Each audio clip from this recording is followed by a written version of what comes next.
Live on NBC 12, this is Newswatch 12 Today. Good morning and welcome to Newswatch 12 Today. I'm Jackie Smith. And I'm Michael Lodeholtz. And well, September, first day of September is here. Summer's kind of winding down, Labor Day weekend, and Kisses in Crandon got the races, and first day of school for freshmen. Yes, and to highlight the return to school, we sent our own Devin Biggs out to the Rhinelander High School. Devin, good morning, and how are you doing out there this morning?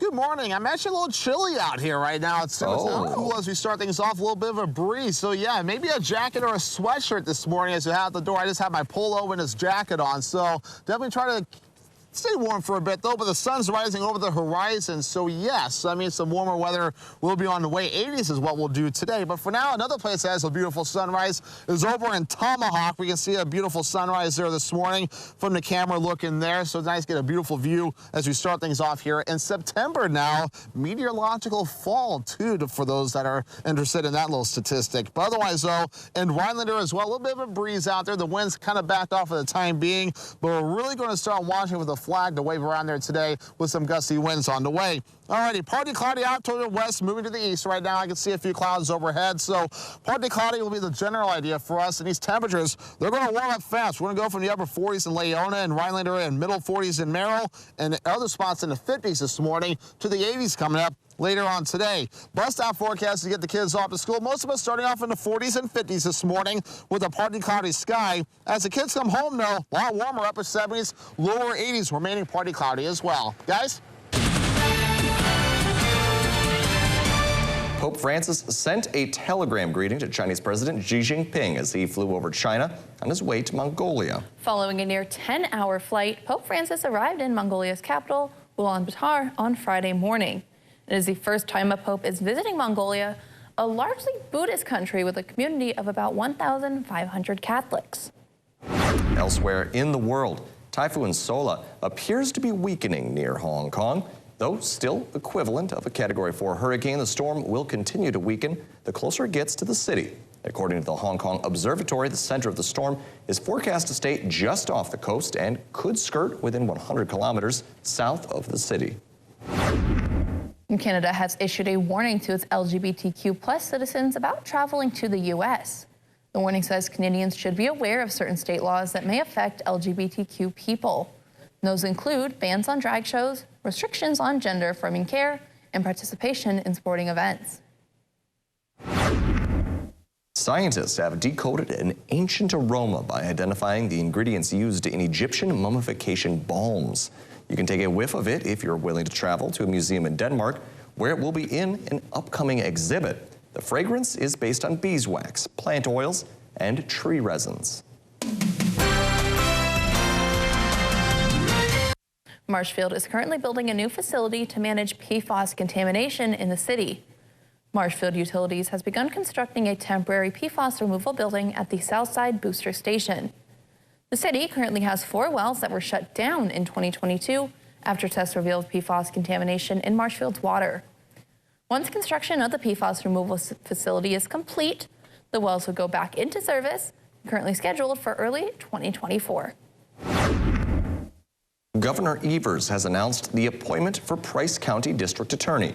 Matthew McElroy will serve the remainder of the current term that ends on January 2025. The appointment fills a vacancy created by the resignation of former District Attorney Carl Kells. McElroy is currently an Assistant District Attorney in the Wood County District Attorney's Office and is a graduate of the University of Wisconsin-Madison and the Marquette University Law School. The City of Wausau and Wausau's Police and Fire Commission have announced the appointment of Jeremy Kopp as Wausau's next fire chief. Kopp has been serving as a firefighter for 28 years since he joined the Weston Fire Department at 18 years old. From there, he went on to join the Wausau Fire Department in 2004. And there, Kopp worked his way through the ranks all the way up to deputy chief before his appointment as fire chief. Kopp's appointment will go into effect in December. The formal swearing-in ceremony will be announced at a later date. The Wisconsin Legislature, Senate, and Assembly Committees on Sporting Heritage held a joint public hearing yesterday in Park Falls. The topic of discussion was deer management and the ongoing deer population issues in northern Wisconsin. Around 80 people were at the Park Falls Town Hall, and the topics that were discussed included predator population affecting deer population, harvesting metrics, deer distribution across the state, and Representative Chance Green helped organize the public hearing. He says it's important for legislatures to meet people where they are. I think the public's input, especially because they're out in the woods, they're out hunting, they see more than a lot of us do when we're in Madison, so they know more than we do about this, and we represent the people down there. So these meetings are crucial. I'm glad we had it, and we had a great turnout today. I was really happy to see everybody show up and voice their opinion. Some hunters told legislatures that they're seeing fewer deer in their long-time hunting spots than in years past. Another topic discussed was on how the number of hunters is decreasing in the state, with the average age of a hunter being around 65 years old. From today's hearing, I really think that we pointed out a lot of the issues northern Wisconsin are dealing with, and hopefully we can go back to Madison and put a plan together that will address them. Members of the Joint Committee will meet in Madison soon to discuss what they heard during the public hearing. An Ohio State lawmaker has been removed from his leadership role in the House. Following his second domestic violence arrest over the weekend, on Thursday, Republican State Representative Bob Young was in court for a hearing. Young is charged with 3 counts of domestic violence, assault, and violating a restraining order. 2 charges stem from a July incident. Some fellow lawmakers feel Young needs to be expelled completely, and according to the Ohio Constitution, House members to be punished for disorderly conduct. But to expel a lawmaker, a resolution vote by 2/3 of the chamber must be approved. Communities are assessing the damage after Idalia. President Biden is promising federal assistance for a full recovery, but FEMA's funds are running dangerously low. OAC's Bree Jackson is in Washington with details. Coming up next, how are changes in the global market affecting local farmers in Wisconsin? We'll dive into the latest developments on Wisconsin ginseng exports when we return. And a beautiful start here this morning as many kids are returning to school here in Rhinelander today. Freshmen and 6th graders are heading back. Your full local forecast is coming up next. On Thursday, the Falcon 9 rocket carrying the Starlink spacecraft lifted off from Florida's Cape Canaveral Space Force Station at 10:21 p.m. SpaceX launched 22 additional Starlink internet satellites. It was the 7th launch for this particular booster and the 45th from Florida's Space Coast this year.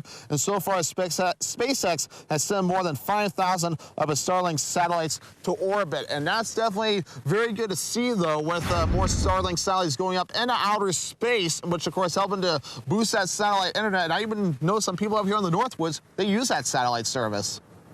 Yeah, Devin, it's exciting. It looked like there was like a bunch of fireworks going off over there. It looked like kind of a bunch of little lightning shows going. All right, Stephanie, it was very interesting to kind of see those things take off and see their beginnings. Yeah, Devin, would you ever go down to Cape Canaveral and see a nice rocket launch?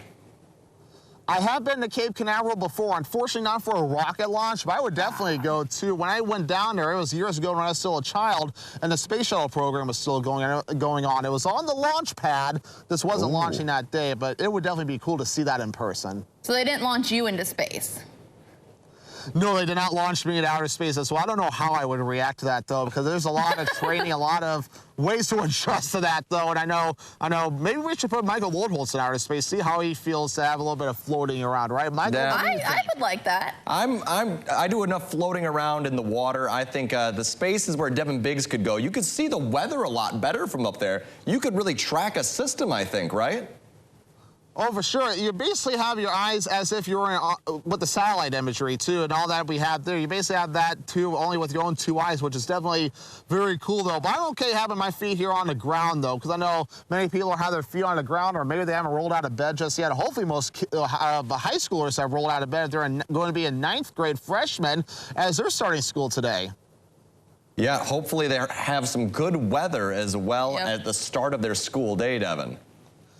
Exactly, yeah, and so far we're looking good. Just a few clouds overhead. The moon's right over there as well, so we're not too bad as we start things off. For today, there are partly cloudy sky, temperatures in the lower 80s. Upper 80s Saturday, some morning showers and storms cannot be ruled out. And then Sunday, lots of sunshine, temperatures getting hot in the mid-90s. A little more coming up after the break.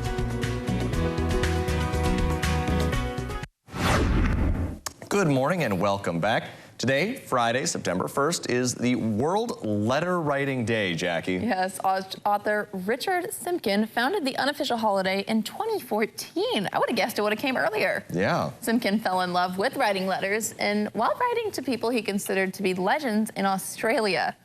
He now does letter writing workshops and promotes it as a way for adults to take a break from social media.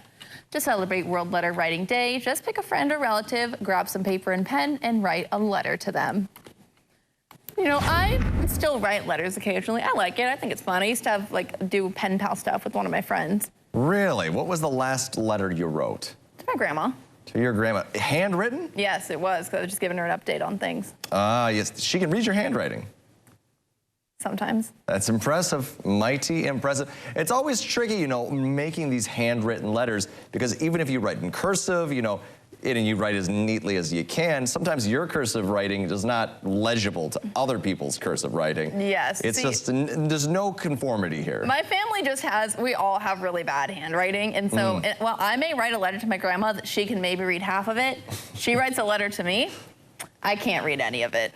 Yeah, I liked when professors would leave comments, like they'd leave like a paragraph comment, and they'd write it in cursive, and I could get like half of it. Yep. And they would like say, you know, oh, fix this, and then they'd write half of it, and I'd be like, I have no idea what they're trying to get the point across here. Yeah, nope, it's letters, I like them, but yeah, handwriting, I like to type, maybe. Yes, if it's important and, you know, really pertinent, maybe, you know, do your best. Do your best. Maybe type this one out. But maybe we should send a letter out to Devin Biggs, who is outside the high school this morning. And Devin, it's getting brighter out there. It is getting brighter out here as we start things off this morning. No, the sunshine is starting to rise as well. Freshmen report today to Rhinelander High School. Over sixth graders also report to their respective school districts today as well, at least over in the Rhinelander School District in their respective buildings, I should say. But everyone's back as we head towards Tuesday after the Labor Day holiday. But for now, though, not too bad as we start things off this morning. Upper 40s over in Rhinelander, some lower 50s in Antigo, middle 40s in Merrill, and some 50s, excuse me, further down to the south. So overall, 40s and 50s is what we're seeing out this morning. Here's a little bit of wind at about 5 miles per hour for now, but this will really be picking up later on today with gusts up to 25 miles per hour possible. Watching some clouds tracking from the west going toward the east. I can see some of that this morning, but the sun is going to be the name of the game today. Have the sunglasses ready whenever you're commuting. Travel forecast today, 80s and 90s across the western parts of the state with a lot of sunshine and a few passing clouds. For us, though, partly cloudy, highs in the lower 80s, while further down to the south, not too bad. Those of 70s and 80s on the way. Let's check out today's birthday club.